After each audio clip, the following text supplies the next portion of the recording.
So hopefully the internet's working. I think it should be. It says that I'm connected through Wi-Fi though. I'm using this computer, so maybe I will swap this out real quick.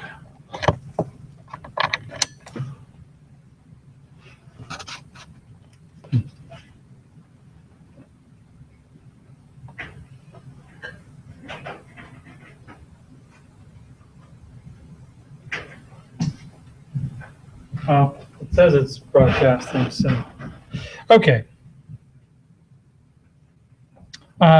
We are on lab 4, the terrain modeling lab. And this lab, try to type up a few more directions. And so what we're going to do, first, if you go ahead and download it, I'll show you where we're going to pick up as the part of the demonstration side. And most of the lab, I'll let you go through. But so I downloaded it. I'm going to copy this onto my hard drive.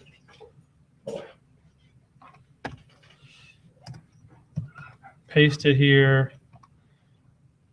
And if I open up lab 4 here, and you'll see there's lots of files. The text of the document is here.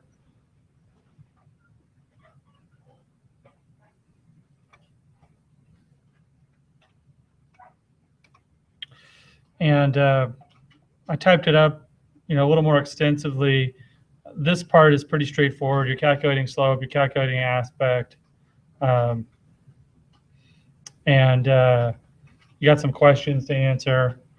This part, you're going to use a toolbox that I created that basically I followed the recipe that's in that reading that I gave you, the Hodgson and Gale reading. And we'll look at that. And then the thing that you need to do, the toolbox that you need to create is down here. You're going to implement your own model that calculates the average slope from the surface normal vectors for each zone using the method in that reading, okay? And so it tells you to use figure 3C. So we're going to get started on that part of it because it's really, really the only part that's not spelled out in the lab. And that way it'll be easier for you. So if you go ahead and open up ArcGIS, we'll kind of get to that point. We'll start here where it says add the toolbox. Okay, so I've got ArcGIS open, ArcMap open, and I can add this toolbox that I made that's called Terrain Lab Tools. I can add that toolbox if I right-click on Add Toolbox inside of Arc Toolbox. Okay, so I hit Open, and now I have a tool right there. If I double-click on it, it'll open up and it'll allow me to specify an input raster. This is a DEM. And the DEM, I downloaded some data from the National Elevation Data Set. It's yeah. Did you put it to where it'll present on our projector?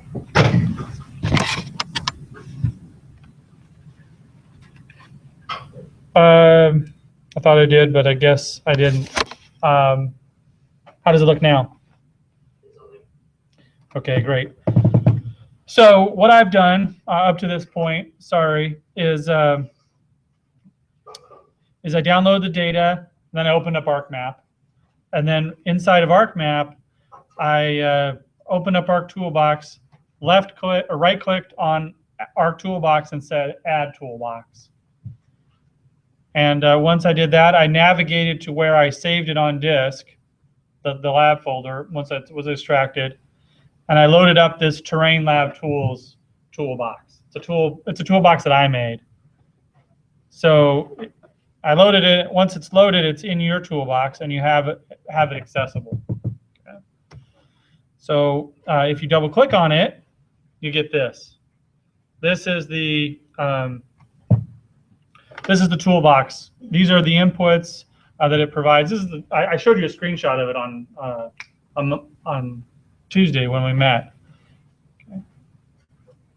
So what this tool allows you to do is to choose the data set that you want to import. I have this, I call it Shasta data set. It's you know, a somewhat dormant volcano out in the Cascade Range out west. I just downloaded it from the national elevation data set, which is a 30-meter data set. I think that's where I was. Okay, so I'm going to add that and say that's going to be the input. Okay. And I'm going to run it here.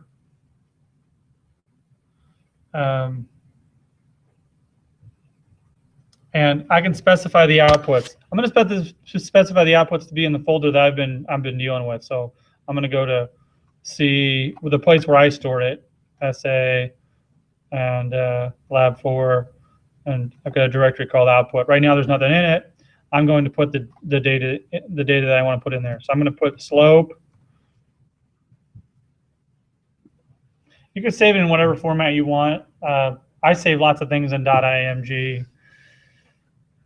It's because it saves them as a file. If you don't put a file extension, it saves them in what they call the ArcInfo or the ArcGrid format, and it's a folder. It's a little bit harder to move from place to place, so I usually save it as that.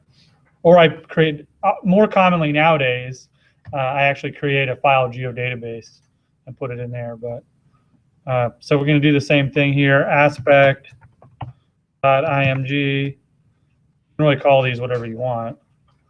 Just make sure that it makes sense to you. And I'm going to save this as z.img. Save this one as x.img. And y.img. And here you can leave this the default, the maximum of input. So the cell size by default will be 30, which is the default of the input, and which is the cell size of the input. So what you're doing here is you're taking the Shasta data set and you're creating the slope and the aspect, and then you're also creating those x, y, and z, the endpoint of that surface normal vector from the reading. So if you went through and read the reading, the maximum value is going to be, well, theoretically should be 1 for any of these, the endpoint of this vector, because it's 1 unit away from the center of the cell. Okay. All right, so I'm going to hit OK here, and this will run through, and it's going to add those results if I have that checked. And under geoprocessing, you can specify whether or not you want your data to be added by default. If you don't have that, so all mine got added by default. If you look in here under geoprocessing options, if you don't have this add results to display, you just have to manually add them with the add button. Okay. All right, so here we have those values. Remember, theoretically, the highest value is 1, the lowest value is -1. In practice, though, you're not going to always get the very highest value and the lowest value. So we've got values that range from almost 1 to -1, and then with the z, because most of these slopes are facing up or slightly off of up, you're not getting any value that is much lower than 1. Now, with the z value, the way we've modeled it in a digital elevation model, we can't really get that z value below -1 because the individual cells are next to each other, and there's really no way to model a slope that looks like this. Let me paint. I was looking at a two-dimensional view. Okay, so I have a line like this, right? So the surface normal vector, that's a bad line, would be like that. So it'd be 1 unit above the ground. Okay, like this, it's going to be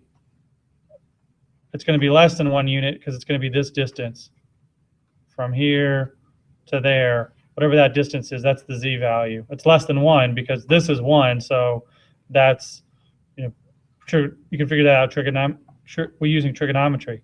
Well, to get a negative value in the z, your slope would actually have to, look like that, where right here you get a negative value, because if that's 1, your negative value would go like this. Well, this is impossible to have happen in a DEM. You just can't have that, because we're talking about cells, and there's only one value for every cell. So the elevation in this cell would be this elevation, not this elevation, and then the elevation in this cell would be that elevation.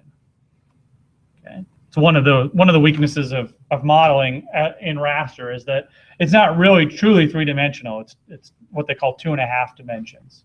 Okay, is that you can't model this happening. Well, in nature, that really doesn't happen that often. It's pretty rare that there's an overhang that comes back under. You really wouldn't want to stand on it. Stand right here. You'd be very nervous because it could slough off and you could die. All right. So that's why these values don't range from -1 to 1.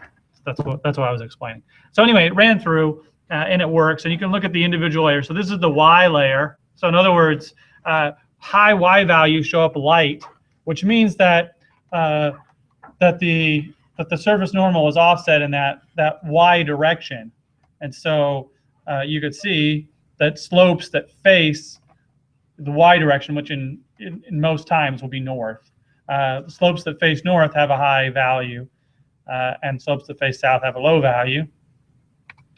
Here you've got X doing the same thing. Slopes that face east have a high value. Slopes that face west have a low value in the X.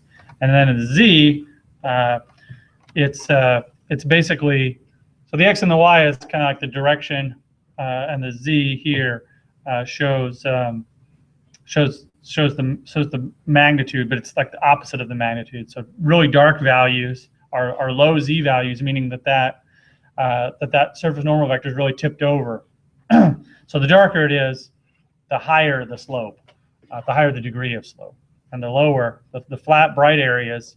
The reason why they're flat is because they have a very high value relative to the value that they have in a steep area. Okay, and then here's a traditional aspect grid and slope grid. It's not symbolized the way that ArcGIS symbolizes them by default, but they're the same values. So the slopes here range from 0 to 78 degrees. It's got some pretty steep slopes.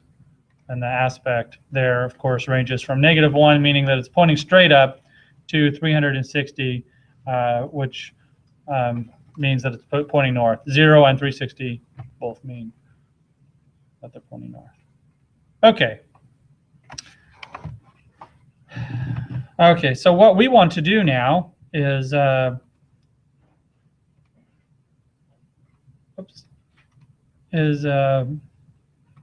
at this lecture, this reading. And if you look at figure 3C, which is this one right here, we want to replicate this in a toolbox, because what we want to do is calculate the mean, the average slope, and the average aspect using this method.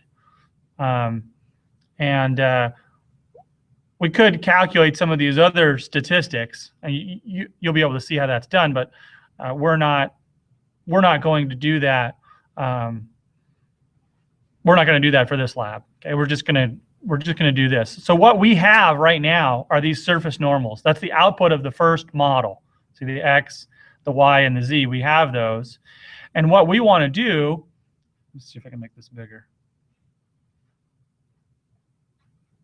It's got to be a zoom in thing. Yeah, there we go.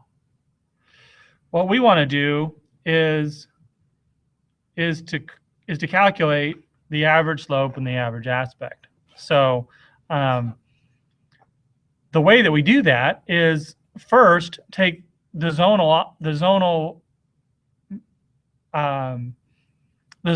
mean, or the zonal sum, sorry, of the z's, the y's, and the x's. So if we're looking for the average slope in a region, we have to take the slope, the sum of the average z, the average y, and the average x. So these will have to go through a zonal sum, the y, the x, and the z. Okay, so that'll be one of the operations on our toolbox that we create. And then the next thing that we have to do is combine them using this formula. And the formula is that we're taking the sum of all of the x's squared plus the sum of all the y's, square it, divided by the sum of all the z's, and it's not squared there.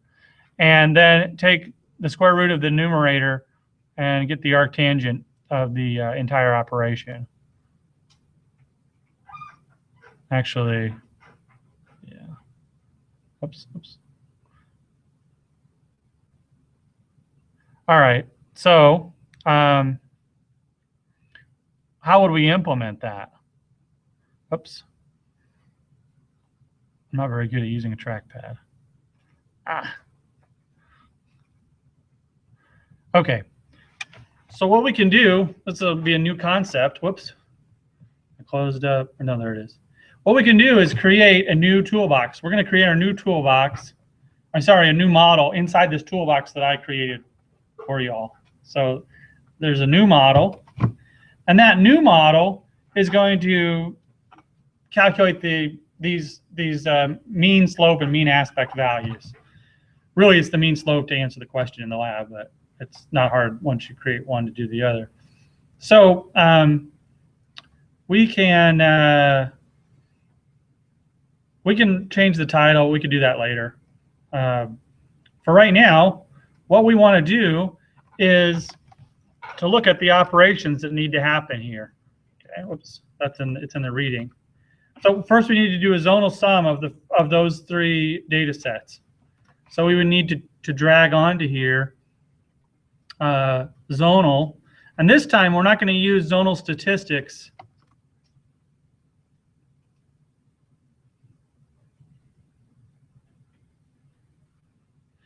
This time we're not going to use zonal statistics as, well, yeah, we could use zonal statistics as table.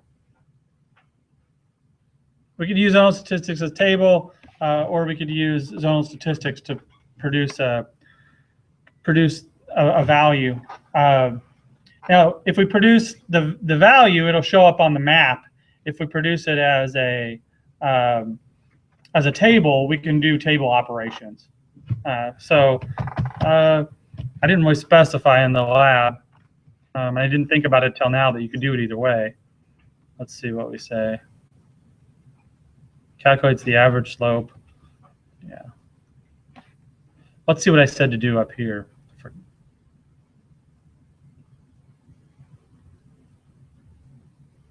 I guess it wouldn't really matter as long as you're consistent, because you're actually going to compare these to calculating slope on calculating the zonal statistics on just the traditional manner, So either way, I'll be fine. So I think that what I will do is do it as a table. It's more straightforward. Okay. So we got zonal statistics as table, and we're going to drag 3 of those on because we have to do it 3 times. Once for X, once for Y, and once for Z.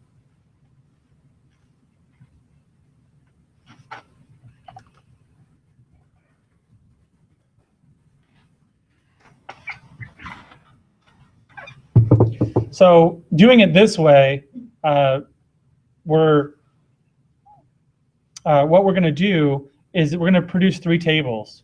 And yeah, I thought, hey, if we do it this way, we'll be able to teach a new concept. and that is to do table joins. But that might take a little bit too long. So I think I am going to go back to the way I thought about it, doing it in my head before I get too far down that road.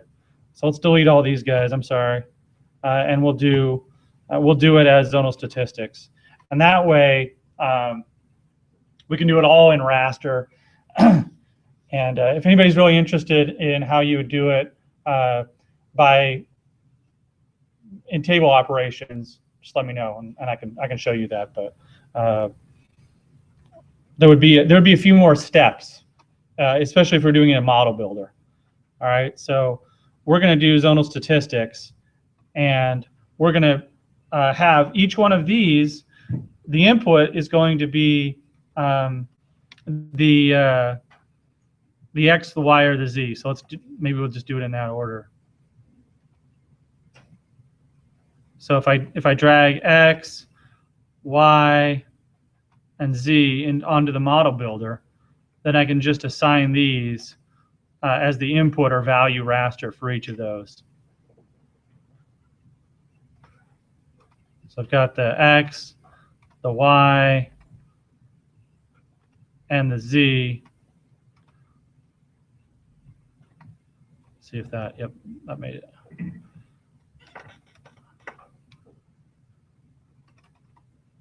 Okay, so I've got X, Y, Z as those, and then we can actually call these things. We can rename them Z sum,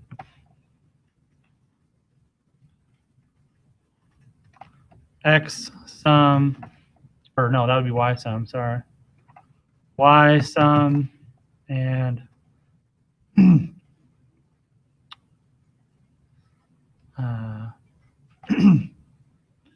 X sum. It changed the order on me when I told it to auto layout. Okay, we can go ahead and say where we want to put these. Where do we want to put these? Let's put them in the outputs folder, and I'm just going to call them almost the same thing. So this will be X. I'm on Z. ZSum.img. Oh, by the way, we can go ahead and input. I've got some zone data for you to use, so you can go ahead and choose that. It's called zones.shape. And yeah, the zone field is called ID. Okay. I'm going to do that for all three of these. The output raster is going to be ysum.img, and I stole the internet from that one. And then the last one will be also zones, and it'll be xsum. xsum.img. Oh, and I need to go back through each of these and make sure I say sum. Now this is more important with zonal statistics rather than zonal statistics as table, because this is going to output a raster. So once I've done all those, my model should look like this, where the zones go in. They get the same zones for X, for Y, for Z, and I'm going to save this actually right now before I get too far so it doesn't fail. And I'm just going to run this model as it stands up to this point,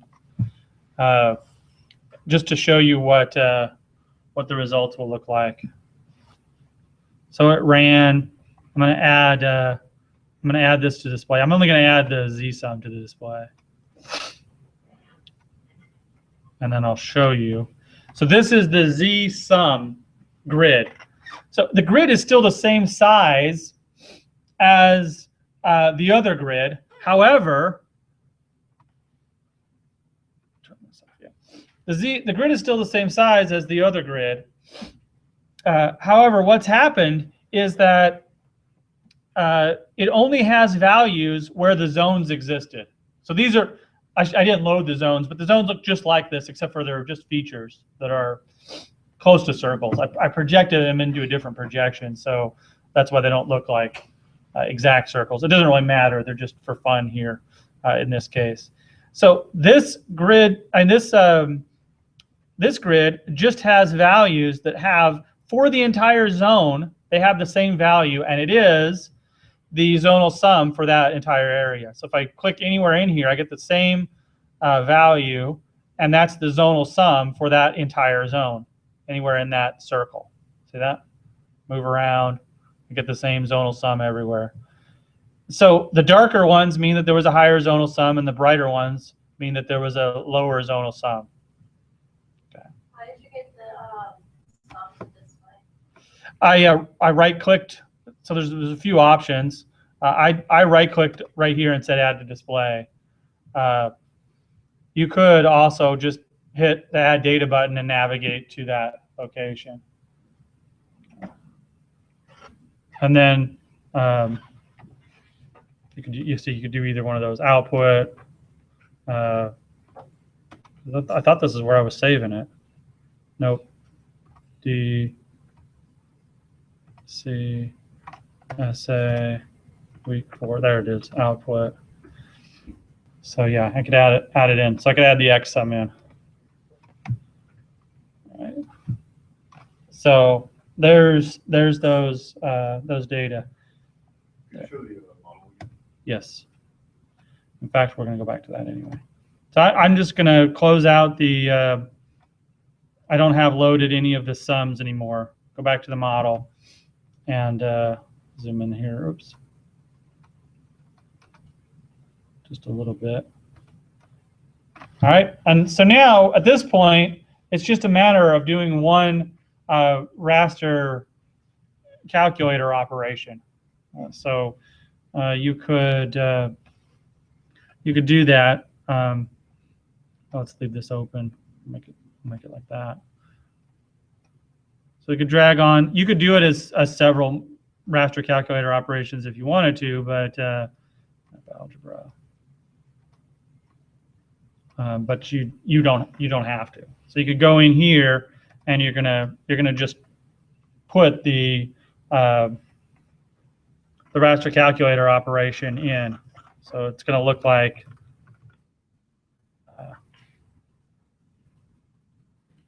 this.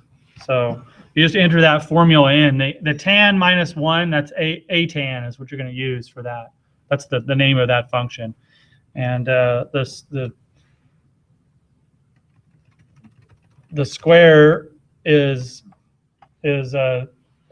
means to square. So like if I went like this, square x sum, that's this term right here, square x sum plus square y sum. So I'm getting close to being done anyway. But if I take the square root of this,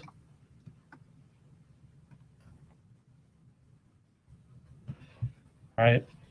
That's the entire numerator.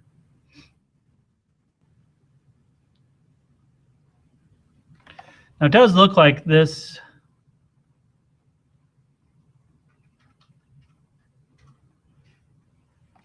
I thought it was the arctangent of the entire thing. I'm pretty sure it is. Even though this looks like it's on the top, it's not underneath the bar. And we're trying to figure out the rise over the run thing anyway. It's related to slope. So this tangent is being multiplied by this other term. I know that's not written very well. It's not my fault. I didn't write the article, but it's the arctangent of this entire thing. So the next thing that you would do here is divide this by the z sum, and then take the arctangent of the entire thing, a tan. So that's basically the formula that will give you the result that you need. Okay.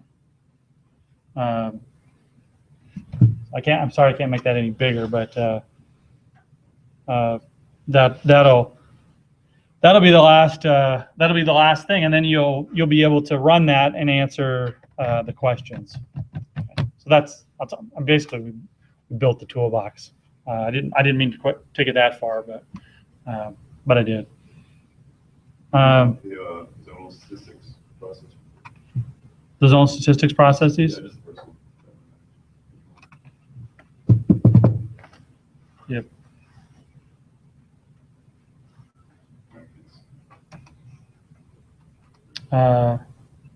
So if I run this through,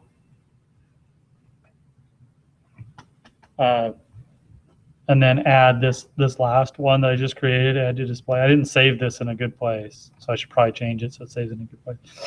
That is the average slope. Now, one thing that you should keep in mind is that this is the average slope by default in degrees, and so you have to change that. I mean, sorry, in radians. So you have to change that number to degrees to make the comparisons. Okay, so we will leave that up to a mystery, but that's not hard. You could probably just Google radians to degrees. It's a constant number, and you could include it in that raster calculator if you wanted to. So you could bring this up here and put your degrees to radians, or radians to degrees.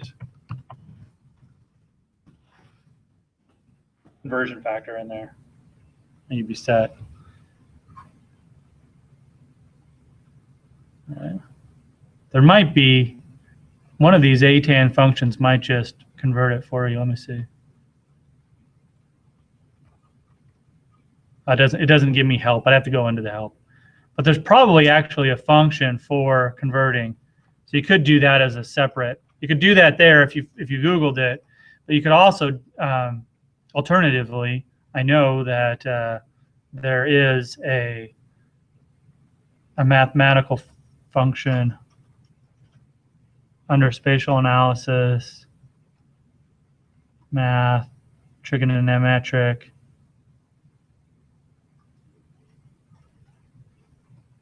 Maybe I thought there was. Nothing in there on degrees. Maybe I'm wrong. Let's see here. Search.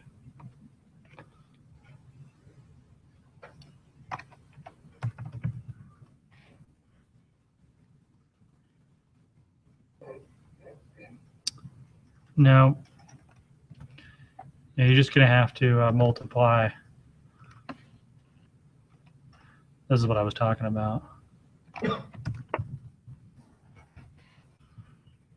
you go. So 1 radian is 57 degrees. So you can do a multiplication problem. Okay, 57.295. You just copy and paste that and include that in your number. I must have been thinking about Excel. I'm pretty sure it does have a radians to degrees conversion factor. Okay, anybody have any questions about that?